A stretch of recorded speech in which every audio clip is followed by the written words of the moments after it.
Hello friends, मैं advocate Vinod Sharma अपने channel कानून और आम आदमी में आपका एक बार फिर हार्दिक स्वागत करता हूं। दोस्तों, जब कोई जज या मजिस्ट्रेट किसी क्रिमिनल केस में आरोपी को बिना मुकदमा पूरा हुए बिना ट्रायल पर लिए बरी कर देता है, उसको एक्विट कर देता है,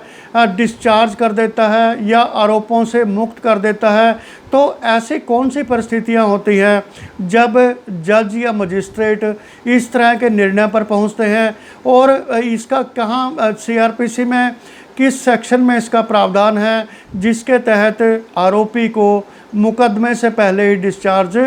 कर दिया जाता है। तो दोस्तों, आज की वीडियो ये हमारे इसी विषय पर है और इस पर मैंने पहले भी एक वीडियो बनाई थी सीआरपीसी के सेक्शन 227 के तहत। आप वो भी इसके साथ रेफ़र कर सकते हैं। तो दोस्तों, वीडियो शुरू करने से पहले हमेशा की तरह मेरी आपसे रिक्वेस्ट है कि आप मेरे चैनल को सब्सक्राइब करें, वीडियोस को लाइक करें, शेयर करें और बेल आइकॉन का बटन भी ज़रूर प्रेस करें ताकि आने वाली वीडियोस के नोटिफिकेशन आपको तुरंत मिलते रहें, क्योंकि मैं हर रोज़ कोई ना कोई नए टॉपिक पर वीडियो पोस्ट करता रहता हूं। तो दोस्तों, वीडियो शुरू करते हैं। सीआरपीसी के सेक्शन 4 ऐसे सेक्शन हैं जिनमें डिस्चार्ज का और एक्विटल का प्रावधान है। सेक्शन 227 है, सेक्शन 232 है, 232 यानी कि 239, 239, 245, 245, ये 4 ऐसी सेक्शंस हैं सीआरपीसी की जहां पर आरोपी को लाभ मिलता है अगर जो केस मजबूत नहीं है प्रोसिक्यूशन का, या वो कोई ग्राउंडलेस एलिगेशंस लगाए गए हैं या एविडेंस पूरा नहीं है, कंप्लीट नहीं है, तो तब जो है आरोपी को मुकदमे से पहले ही डिस्चार्ज कर दिया जाता है। दोस्तों, आपको पता होगा कि पुलिस कई बार जो उनके पास कंप्लेंट्स आती हैं, कई कंप्लेंट्स बेसलेस होती हैं, बेसलेस एलिगेशंस पर आधारित होती हैं और पुलिस तब भी एफआईआर दर्ज कर देती है। लेकिन जब ये जो है चार्जशीट कोर्ट में पहुंचती है अंडर सेक्शन 173 ऑफ सीआरपीसी, तो वहां पर कई बार फाइल पर, रिकॉर्ड पर पर्याप्त एविडेंस नहीं होता, पर्याप्त गवाह नहीं होते और प्रोसिक्यूशन का केस मजबूत नहीं होता, जिसके चलते जो मजिस्ट्रेट हैं या जज हैं वो फाइल को देखकर दोनों पार्टीज़ को सुनने के बाद आरोपी को या तो एक्विट कर देते हैं मामले में और या उनको डिस्चार्ज कर देते हैं। तो दोस्तों, ये 4 ऐसी सेक्शंस हैं, ये 1 बाय 1 मैं जो है बताऊंगा कि इनमें क्या प्रावधान है और कैसे आरोपी को इनका लाभ मिलता है। सबसे पहले सेक्शन 227, ये जो जज ट्रायल है, यानी कि मजिस्ट्रेट ट्रायल से अलग जो जज का ट्रायल होता है, ये उस पर आधारित है और इसमें जो इसका जो हेडिंग है वो डिस्चार्ज, यानी कि आरोपी को डिस्चार्ज कब कर दिया जाता है। यदि केस के रिकॉर्ड पर विचार करने और फाइल पर रखे गए दस्तावेज़ों पर विचार करने के बाद तथा इस संबंध में आरोपी और प्रोसिक्यूशन पक्ष की दलीलें सुनने के बाद जज को लगे कि आरोपी के खिलाफ केस में आगे बढ़ने का कोई समुचित आधार नहीं है, यानी कि जो सफिशेंट ग्राउंड है, सफिशेंट ग्राउंड नहीं है, तब वो आरोपी को डिस्चार्ज कर देते हैं। और ऐसा करने के वो जो है कारण भी अपने ऑर्डर में ये मेंशन करते हैं, रिकॉर्ड करते हैं, यानी कि जब आरोपी के खिलाफ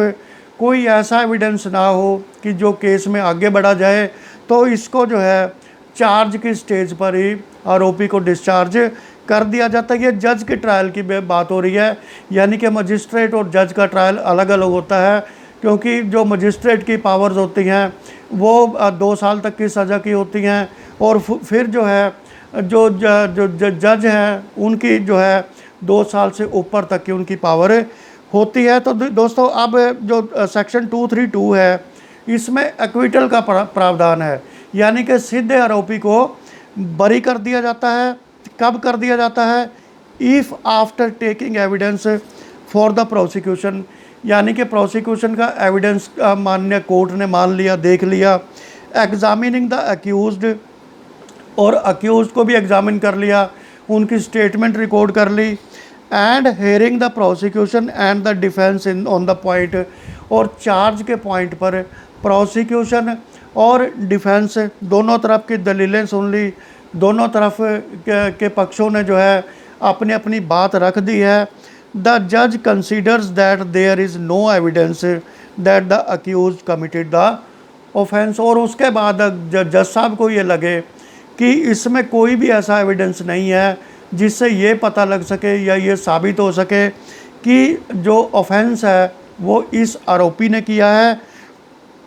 एंड द जज shall record an order of acquittal, तो तब जो है जो जज है वो एक्विटल का ऑर्डर लिखवा सकते हैं, यानी कि आरोपी को एक्विट कर सकते हैं। ये दोनों सेक्शन जो हैं जज के ट्रायल से जुड़ी हुई हैं। अब मैं बात करता हूँ मजिस्ट्रेट ट्रायल की। सेक्शन 239 में क्या प्रावधान है? When accused shall be discharge, कि जब अक्यूज़ को डिस्चार्ज कर दिया जाता है मजिस्ट्रेट ट्रायल में, if upon considering the police report and the document sent with it under section 173 and making such examination if any of the accused as the magistrate thinks necessary, यानी कि जब police report देखने के बाद जो police chargesheet file करती है under section 173 of CRPC, और उसके बाद एग्जामिनेशन करने के बाद आरोपी का जो स्टेटमेंट रिकॉर्ड करने के बाद इफ़ एनी, अगर मजिस्ट्रेट को लगे कि उनकी स्टेटमेंट रिकॉर्ड करनी ज़रूरी है तो necessary, and after giving the prosecution and the accused an opportunity of being heard, और दोनों पक्षों को, प्रोसिक्यूशन को भी और डिफेंस को भी एक अपॉर्चुनिटी प्रदान की जाती है कि आप अपनी अपनी बात कोर्ट में रखें। The magistrate considers the charge against the accused to be groundless, और फिर सब सुनने के बाद, सारा रिकॉर्ड एग्जामिन करने के बाद, तो तब जो है मजिस्ट्रेट को अगर लगे कि जो चार्ज है अक्यूज़ के ख़िलाफ़ वो ग्राउंडलेस है, उसका कोई आधार नहीं है, he shall discharge the accused and record his reasons for doing so, तो तब जो है मजिस्ट्रेट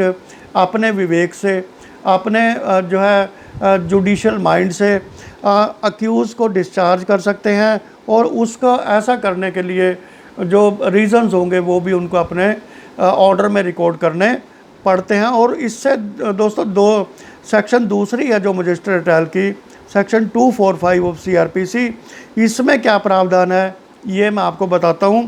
कि when accuse shall be discharge, इसमें भी जब अक्यूज़ को डिस्चार्ज कर दिया जाता है मुकदमा पूरा होने से पहले, ट्रायल का रिजल्ट आने से पहले, तब ये किस स्थिति में किया जाता है? इसमें नंबर 1 है, if upon taking all the prosecution evidence as referred in section 244, यानी कि सेक्शन 244 में जो प्रोसिक्यूशन का एविडेंस पेश किया जाता है, यानी कि चार्जशीट पेश की जाती है, और उसको पूरी तरह देख परखने के बाद द मजिस्ट्रेट कंसीडर्स, मजिस्ट्रेट को जब ये लगे for reasons to be recorded, और इसके रीजन्स भी वो बताएंगे,